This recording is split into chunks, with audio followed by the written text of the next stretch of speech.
আজকে যখন শুনতে হয় যে বিজেপি থেকে নাকি কোটি কোটি টাকা পেয়েছেন, আমি সত্যি জানতে চাই এই টাকাটা নিয়ে আমরা কি করব বলুন রত্না তো? দেবনাথ, শেখর রঞ্জন দেবনাথ কি করবেন?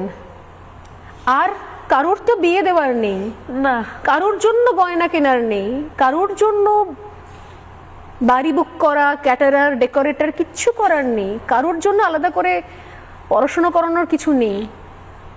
সত্যি কি টাকার জন্য আপনারা সিদ্ধান্ত নিয়েছিলেন নির্বাচনে লড়ার? এই উত্তরগুলো দেবেন আজকে। টাকা মন্ত্রী নিয়ে যেদিন বলেছিলেন একটা মঞ্চ থেকে 10 লক্ষ টাকা তো আমি দিতেই পারি, সেদিন আমাকে মিডিয়া যখন বলেছিল, আমি বলেছিলাম 10 লক্ষ নয়, আমি ওনাকে 20 লক্ষ টাকা দেব, এবং আমার মেয়ের বিয়ের জন্য কয়েকটা গয়না আমার কাছে বানানো আছে, সেগুলোও আমি দিয়ে দেব, উনি আমার মেয়েটাকে ফিরিয়ে দিন।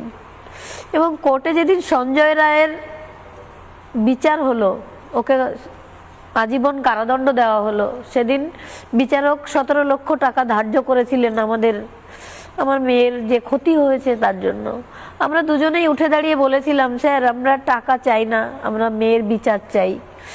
তারপরেও অনেক অফার এসেছে আপনার টাকা নিতে, কিন্তু কোনো টাকা পয়সা আমরা কারো কাছ থেকে চাই না। আমার মেয়ে যা রেখে গেছে এবং আমরা যা আছে, আমরা দুজনের রীতি কিছুই লাগবে না আমাদের। সারাদিন যদি রান্নাও না করি, কেউ বলে না মা কি রান্না করেছো, খিদে পেয়েছে।